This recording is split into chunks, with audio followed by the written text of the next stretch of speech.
Los primeros siglos del cristianismo fueron difíciles para los fidedignos. Muchos sufrieron persecuciones y fueron muertos. Otros fueron convencidos a negar su fe con la finalidad de conservar su vida.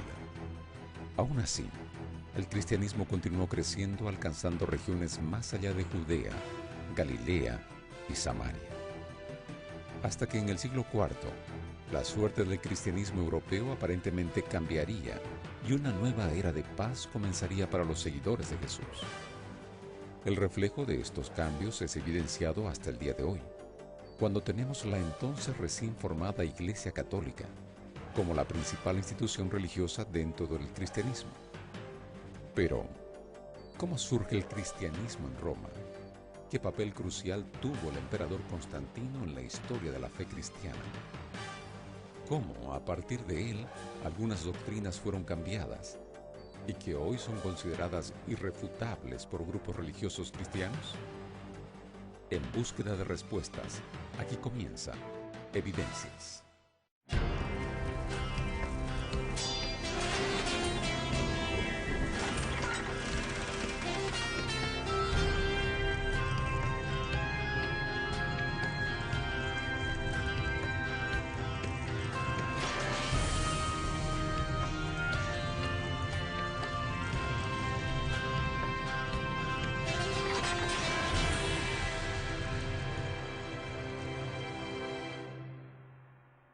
Cuando los discípulos empezaron a predicar las buenas nuevas del Evangelio, la mayoría comenzó por la región de Judea y con el tiempo fueron expandiendo, alcanzando regiones más distantes.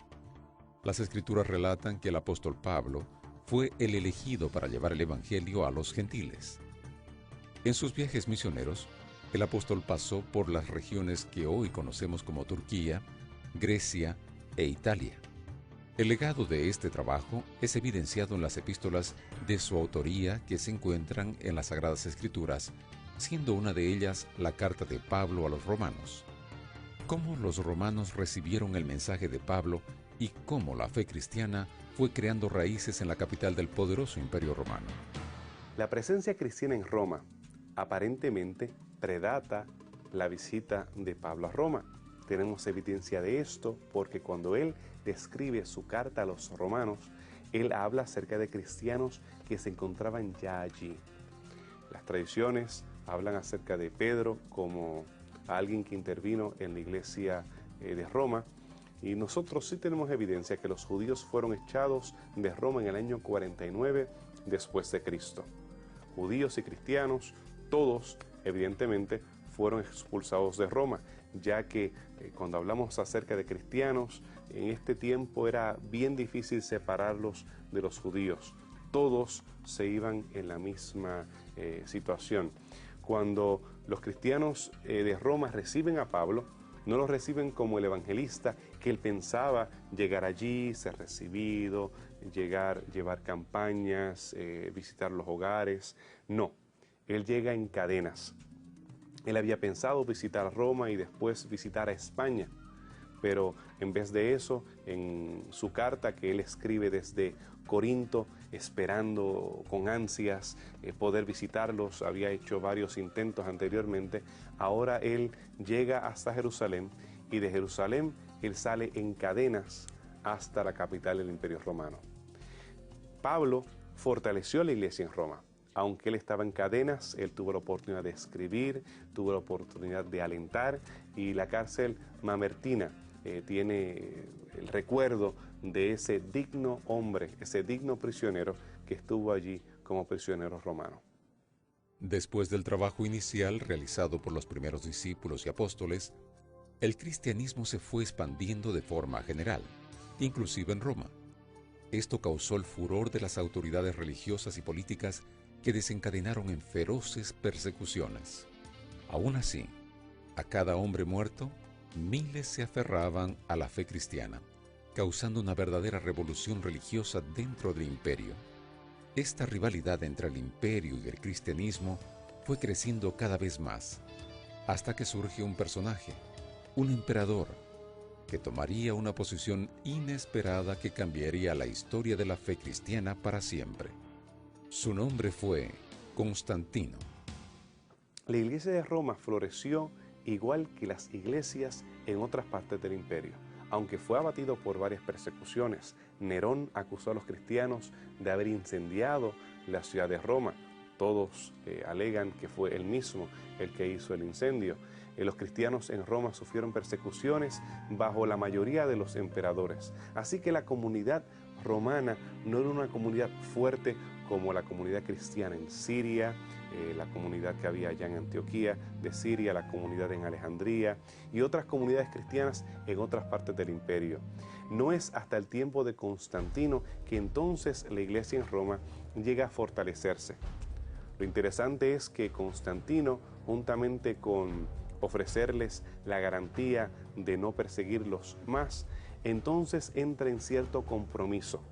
Constantino introduce prácticas del mitraísmo, una religión oriental.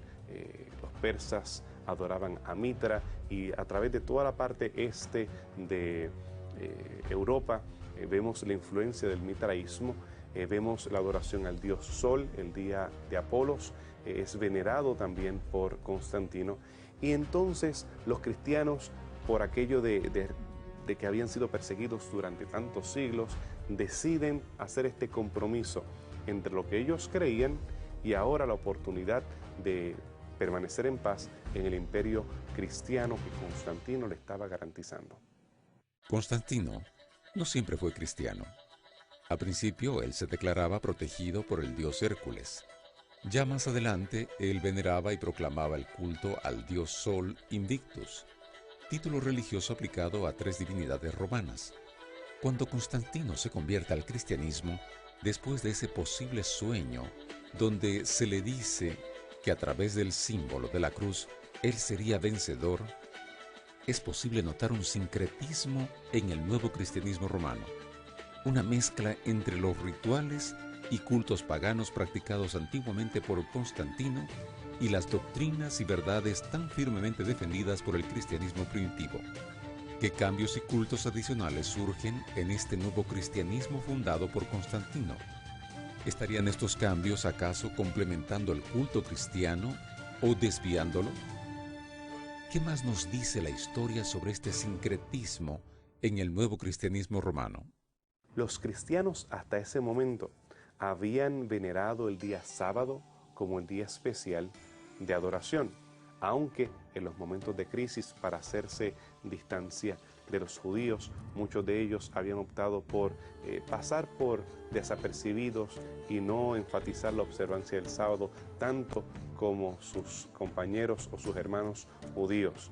En el caso del domingo ya era venerado como un día especial por algunos cristianos, dándole importancia por la resurrección de Jesús. Otro de los cambios que trae el cristianismo romano es la transubstanciación. Los mitraístas, ellos creían que se convertía el cuerpo de Mitra en ese pan, que ellos participaban de esa comida comunal. Entonces la Eucaristía, la cena especial que Jesús había instituido como la Santa Cena, cambia su significado cuando el cristianismo se une con el paganismo en Roma. Uno de los cambios mayores que tuvo también la Iglesia fue que comenzó a incorporar la veneración a la diosa madre. La diosa madre tenía una tradición antiquísima. Culturas de Anatolia adoraban a Cibele. Los sirios adoraban también la madre y el niño, en el caso de Astarte o Istar. Los egipcios adoraban a Hededet, Isis, Hathor y otras diosas que eran veneradas en el antiguo Egipto. En Mesopotamia también Istar. Teníamos en el caso de Israel esta pieza de una diosa de la fertilidad, o llamadas las figuras de Pilar. Estas diosas, Astarte o Acera, en muchos casos, eran veneradas en el contexto de los cultos de la fertilidad. En el mundo grecorromano tenemos a Artemisa o a Diana. Diana en el caso de los romanos y Artemis en el caso de los griegos, la cual en el caso de Éfeso era adornada por una multiplicidad de senos en este caso. Ella era venerada en el gran templo de Diana, Diana de los Efesios. Todas estas tradiciones de religión matriarcal en el cual las féminas eran adoradas, ahora se incorporan al cristianismo romano. Y a María se le atribuyen las características divinas que tenían estas diosas en las culturas del antiguo cercano oriente.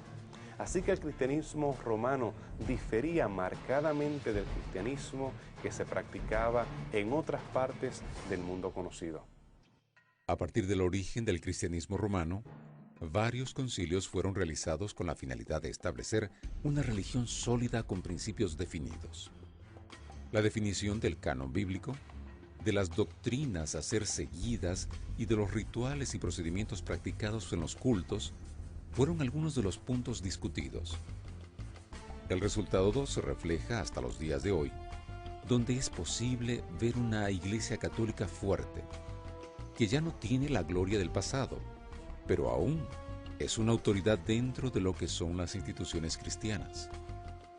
Aún así, ya en aquel tiempo, no todos los cristianos estaban totalmente de acuerdo con este nuevo cristianismo. Viendo que la observancia de los principios primitivos y el desacato a la nueva autoridad eclesiástica establecida sería considerado una herejía, nuevamente la fe y la convicción de estos cristianos fue puesta a prueba. Los cristianos decidieron reunirse. El emperador mismo financió el primer concilio en Nicea y ellos se enfrentaron a estos cambios. Tenían que decidir si iban a aceptar, si iban a asimilarse, si iban a aceptar la paz que le estaba garantizando ahora el imperio. Muchos de ellos decidieron aceptar la paz que le estaban ofreciendo y la garantía de que ellos no iban a ser perseguidos. Otros no. Aquellos que no aceptaron la veneración del domingo o la veneración de María, aquellos que no aceptaron la teología de la transubstanciación, ellos fueron considerados como herejes. Muchos de ellos deciden apartarse más hacia el este. Ellos llegan a lugares como la India, algunos llegan hasta China. Cristianos que tenían ese fervor y tenían el deseo de permanecer con una fe pura. Otros descendieron hasta África. Así que muchos grupos cristianos trataron de mantenerse puros aún en medio de la hegemonía que quería crear Constantino y el Imperio Romano.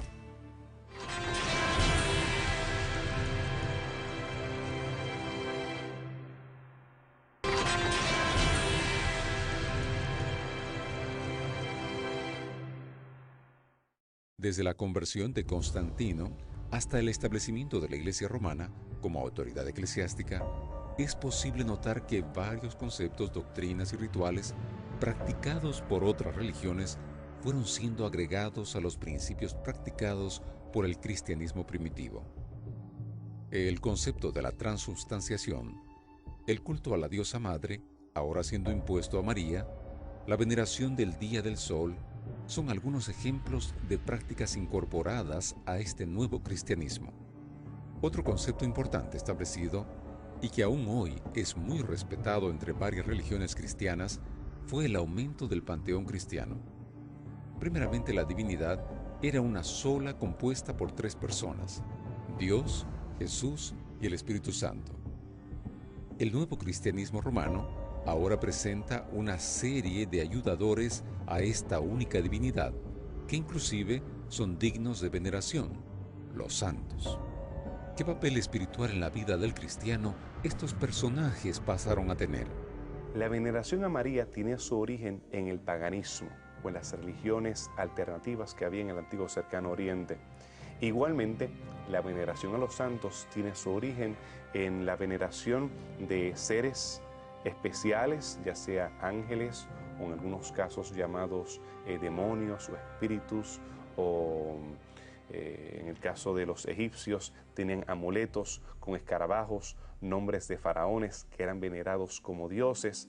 Así que el Partenón de posibilidades de deidades era amplio, de acuerdo a la necesidad que tuvieses, pues había un Dios que podía satisfacer esas necesidades. En el caso de los griegos tenían también una multiplicidad de dioses. En el caso del cristianismo se le atribuyen las características o virtudes que tenían estas deidades paganas ahora a santos, a los cuales se le pueden pedir favores especiales.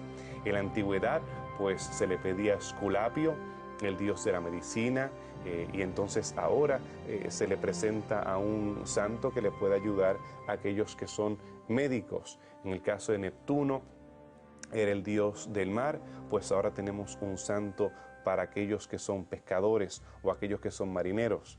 Y así sucesivamente, no solamente santos que aparecen o personas con identidad que pueden ayudar a aquellas personas que se encuentran en la tierra, sino que María también cobra características de acuerdo a las necesidades o a los pueblos donde es introducida. Así que tenemos alguna aparición de la Virgen María en relación con aquellos que veneraban la fe musulmana, a Fátima en la península ibérica. Tenemos diferentes nombres para María de acuerdo a los lugares donde se adaptaba la diosa para las necesidades o el contexto de ese pueblo. Algunos cristianos en la época rechazaron la veneración a María, a los discípulos y a los principales apóstoles y evangelistas. Pero con el tiempo, esta práctica creó raíces en el cristianismo que duran hasta la actualidad. Muchos cristianos en sus casas tienen estatuillas de la Virgen, de sus santos apreciados, y rinden oraciones y cultos a ellos. ¿Serían los milagros y las apariciones de los santos evidencia suficiente para justificar su adoración? ¿Acaso no dice la Biblia que solamente a Dios adorarás y no harás para ti imagen alguna? ¿Qué conclusiones se pueden sacar al respecto? La evidencia mayor para estos cultos está en la experiencia, los milagros. Es innegable uno poder enfrentarse ante alguien que padecía un cáncer o que tenía algún tipo de enfermedad y ver que esa persona fue sanada después de haber hecho una promesa a un santo o a María. La evidencia médica ya desde los tiempos antiguos y aún en tiempos modernos es difícil de rebatir. Existen y suceden estos milagros. Hay apariciones. Sería irresponsable dudar de la sinceridad de alguien que ha visto algo o ha tenido una experiencia sobrenatural. Pero la Biblia ha sido muy precisa en establecer que no son las experiencias las que determinan cuál es la verdad. Es la palabra de Dios la que determina cuál es la verdad. Aun si nosotros vemos fuego del cielo, no significa que eso es verdad. Se trata de un así dice Jehová, la evidencia escritural, lo que dice la palabra del Señor. Un escrito está en lo que determina qué es correcto o qué es falso. Únicamente un escrito está en lo que nos puede dirigir hacia la verdad. La preservación de la verdad, de los principios primitivos del cristianismo, siempre fue puesta a prueba. Las Escrituras, desde los primeros siglos, ya alertaba que el mal operaría de tal forma que, si fuese posible, engañaría hasta los escogidos. El Apocalipsis, escrito por el apóstol Juan, revela de forma sorprendente cómo de aquel momento en adelante la historia del cristianismo sería escrita. El libro presenta cómo la fe cristiana vacilaría, cómo los engaños surgirían y qué poderes políticos y religiosos se levantarían con la finalidad de impedir que la verdad se mantuviera pura hasta el final. Los primeros capítulos del Apocalipsis son el comienzo de la alerta para el futuro de la fe cristiana. Allí son presentados 7 mensajes de corrección y esperanza, útil para las iglesias de aquella época y también para todos los cristianos que desde entonces lucharon por preservar la verdad. La Biblia profetiza que estos movimientos iban a tener lugar. En el caso de los mensajes a las 7 iglesias, cuando se habla acerca de la iglesia de Pérgamo, ya se da la idea de que estos movimientos iban a tener lugar. El culto al emperador o la sinagoga de Satanás, también la introducción de Jezabel esa mujer que se introduce a la iglesia haciendo referencia al culto a María y a la veneración de los santos, en la doctrina de Balaam. Ya el libro de Apocalipsis presenta o prepara a los cristianos para lo que iba a suceder, y el antídoto hacia esa nueva fe o a esa corrupción de la fe antigua es volver. Hay 7 mensajes, hay 7 promesas, hay 7 cartas que invitan a los cristianos a estar conscientes de que esto ha de suceder, pero que ellos tienen esperanza si se arrepienten de esos caminos.